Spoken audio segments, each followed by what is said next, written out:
Supposed to be a phoenix? It's like a horse eagle. What's going on with Crookshanks? He's being a menace. Nor, love that. That was such a cute moment. Long time no see. Hey.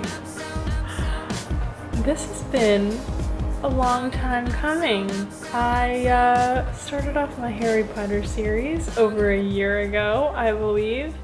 And then I just have had quite a year, to say the least. Particularly 2024 just threw me for a loop. But it's been ages since I have, one, regularly made YouTube videos, and two, made my Harry Potter series.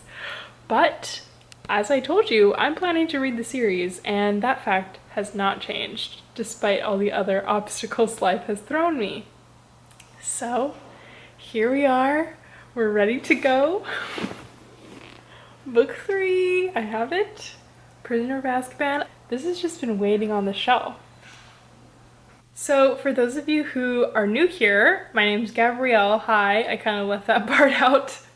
But I have never read any of the Harry Potter series. Growing up, my parents didn't allow me to read it because of wizards.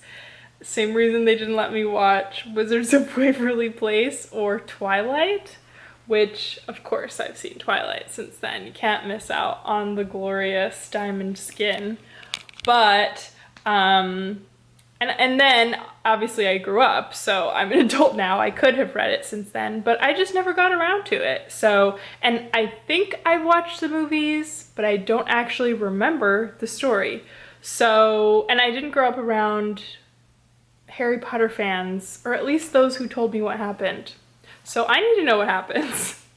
So I've been under what is now a multi-year process of reading the series, and I'm continuing today with Book 3, Harry Potter and the Prisoner of Azkaban. All that to say, let's catch up a little bit on where we were in Book 2 coming up until now. So everything for Book 2, Chamber of Secrets, had wrapped up. Harry, you know, finding out he could speak to snakes, and then saving Ginny from the snake with the phoenix tears, and finding out that it had been Voldemort, aka Tom Riddle, who had like sort of controlled Ginny into committing all the crimes and like misleading all the students and getting them all frozen in Book 2, which, let me say, what happened to the frozen children?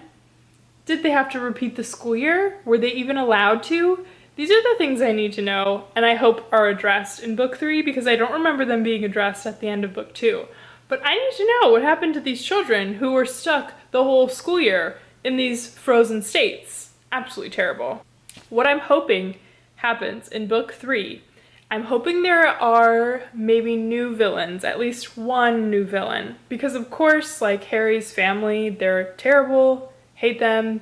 They're evil, but not necessarily a villain, because they're not like active in the story other than when we start off. Like Book 1, obviously, he started off at home with the, what is it, the Dudleys or whatever? Or is Dudley the boy? Let me find out. What is their name? The Dursleys. I was close, but Dudley Dursley, what a name. Okay, so the Dursleys are kind of evil, but they're not like as active of a villain in Book 2 as they might have been in Book 1. So I'm going to assume they probably aren't as active in Book 3. I honestly hope they're not even there. Like, I don't even want Harry to be home for the summer, even though I don't know where else he's gonna go, but like, why can't he just go back to Ron's again? I'm hoping, like, I know Voldemort is the main enemy of the series, or villain, but I hope there's a bit more to it.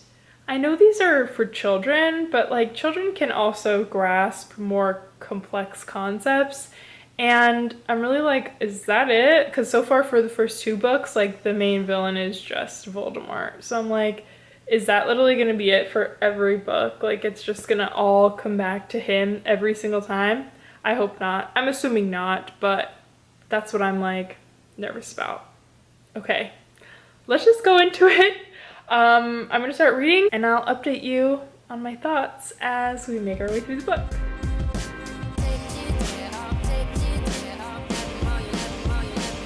Okay, first 2 chapters done. Off to a strong start.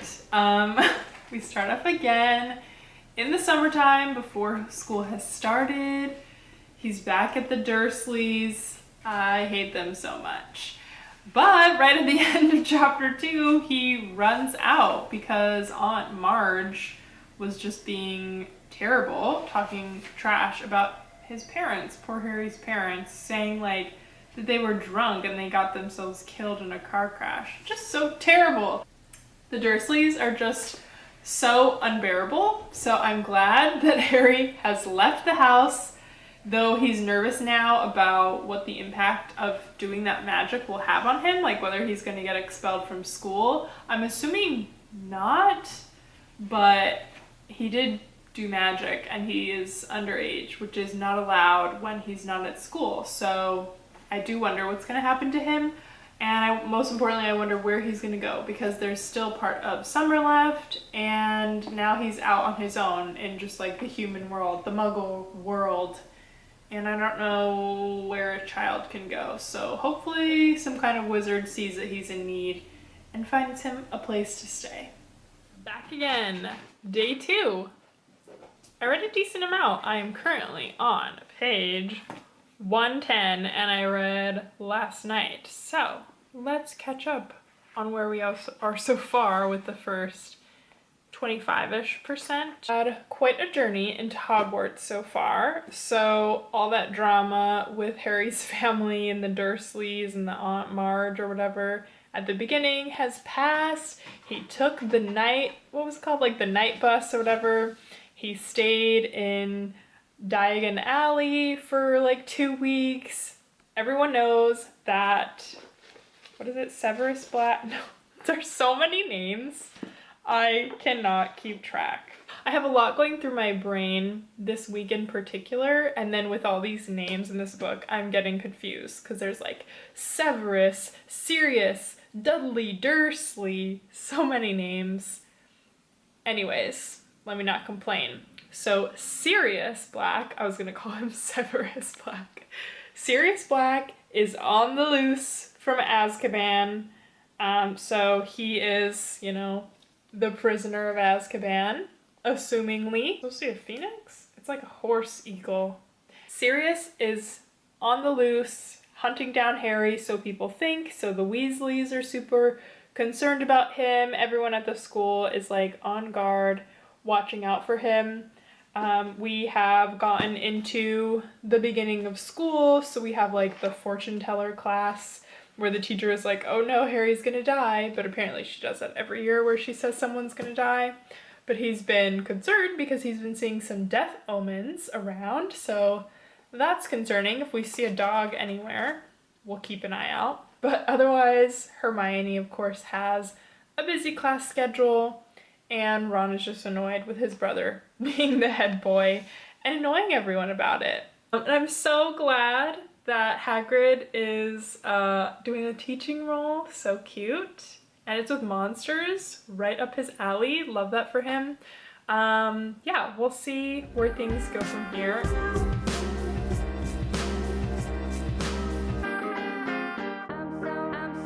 It's getting hot outside, so I had to move in. But suspicious thing, so Hermione's getting upset about the divination class, and she's like, the lesson was absolute rubbish compared with my arithmancy class, or I don't know how to pronounce it, but she's basically saying divination wasn't as good. And then Ron's like, she hasn't been to arithmancy class yet, so I'm wondering if McGonagall is just like teaching her private lessons so she can get ahead on something, and for what purpose? To what end? To what end? Let me know if you get that reference. They've just finished the exciting dark arts lesson with the Boggarts. And what do we see here? I wonder why Professor Lupin's frightened of crystal balls. Perhaps something related to, what was it, Professor Trelawney, I think was her name? Are we getting some foreshadowing here? I don't know. I honestly don't know. I feel like there's so many elements of these books that people will point out in the comments. They'll be like, duh, didn't you notice that this connected to this? And I'm like, oh, you know, I honestly really didn't. I was kind of focusing on the bigger story. Sometimes I really miss all the small details because there's a lot of small details in this book. Like, the more I read of the series, the more I understand how it became such a big, like, franchise, essentially, because, like, she really paid attention to, like, the details of just, like, every single element. I feel like it's a very vivid world. Just noting that. Uh-oh. The fat lady portrait's been slashed. And who's responsible? Sirius. Why so serious? I need to know more about this person because that's really creepy that he is just clamoring about a boarding school trying to get a child. Where are the checks and balances in Hogwarts? I can't stand Snape being so incredibly rude. 5 more points from Gryffindor for being an insufferable know-it-all. Why is he talking to a child like that? Why is this allowed? I can't stand it. I know that it's part of the story, but I just don't understand why everyone is so terrible to these children. Good morning. Hey, Milo. Milo's here. He's a good boy. Okay. Good morning. I got up to page 210. I ended right at the chapter where Harry gets the Marauders map from Ron's brothers, and he goes to Hogsmeade. Again, there's so many names. And they're like in the bar drinking some butterbeer, and all the teachers come into the bar, so they're like hiding behind this Christmas tree, and all the teachers are having a conversation about Sirius Black and how he was in Azkaban, but he escaped and he killed like one of the other students to one of the other adults who was a student at Hogwarts. And we learn that Sirius and James, Harry's dad, were besties. Suspicious. And the minister is saying that Sirius is going to find you-know-who. So we'll see what all that means, but interesting revelation that Harry's dad and Sirius were best friends. I wonder why he betrayed them.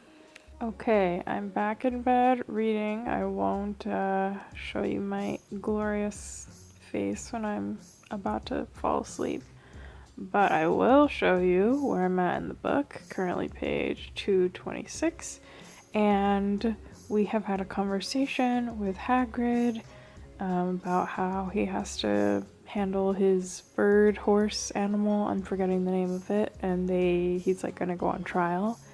And here we have something I mostly wanted to talk about. The sneakoscope is lighting up around, not Scabbers, Crookshanks.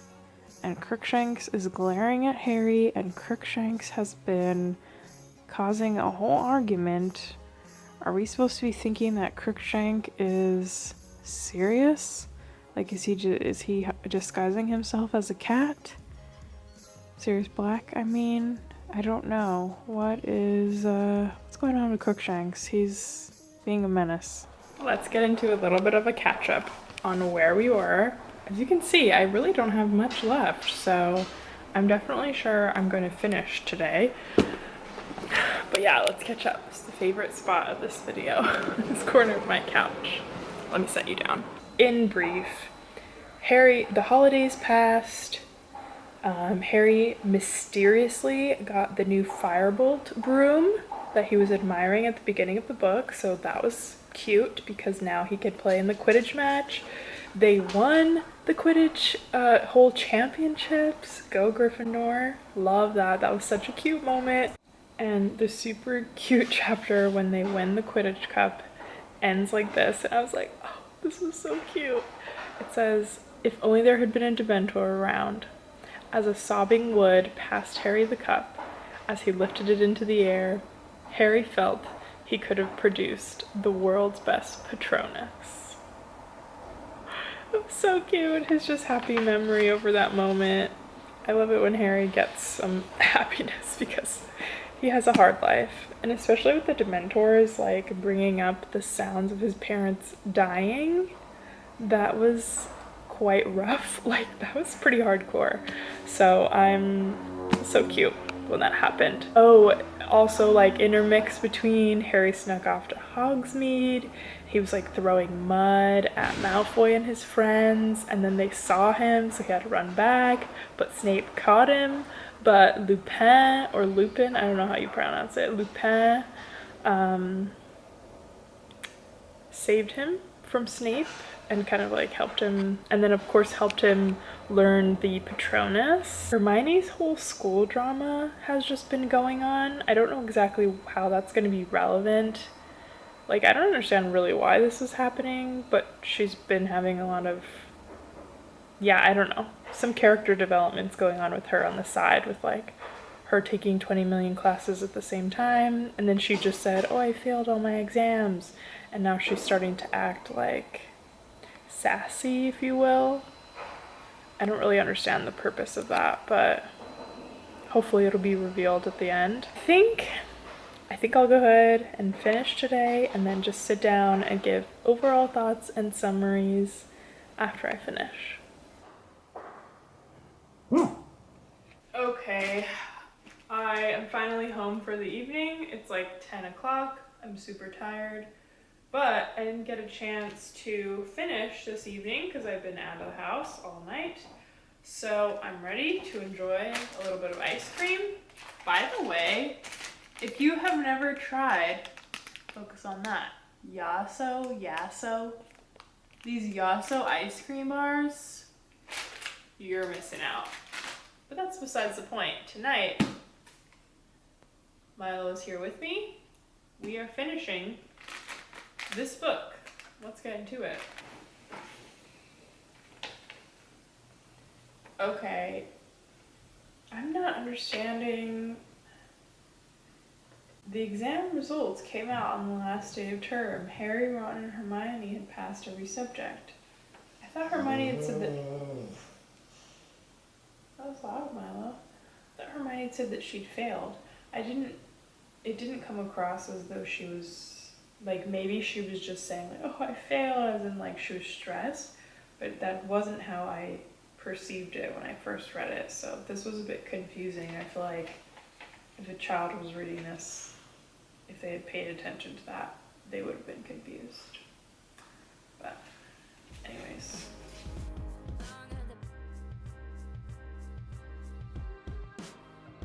That is cute. I, Sirius Black, Harry Potter's godfather, hereby give him permission to visit Hogsmeade on weekends. That's so cute. The end. Oh my goodness. Wow, okay. That was a really cute ending with the permission slip to Hogsmeade and the owl for Ron. That was super cute. Let's give more robust thoughts on the end. Okay, so I mean, I pretty much was like updating you as I read, but just thoughts on the whole climax to resolution portion. Very interesting with them going back in time. I don't know what I thought was gonna happen. I thought there would, no, I did. I thought there was gonna be some kind of spell that they could cast to like see people's thoughts. Like maybe they would force Snape to like, I don't know, like some kind of projection where you can like project someone's memories or something and you could like see what had happened. I thought that that was going to be the case so they could prove all these events that just transpired. But no, we're kind of left at the end with Sirius still being on the run, and so I hope there's a resolution in the future where Harry can leave the Dursleys' house, because I'm sad once again he has to go back to their house once again. I can't stand it. He needs to get out of there. So hopefully by the end of the next book, he has a new guardian with his godfather. But related to the time travel situation, I did not love that explanation for why Hermione's schedule had been crazy.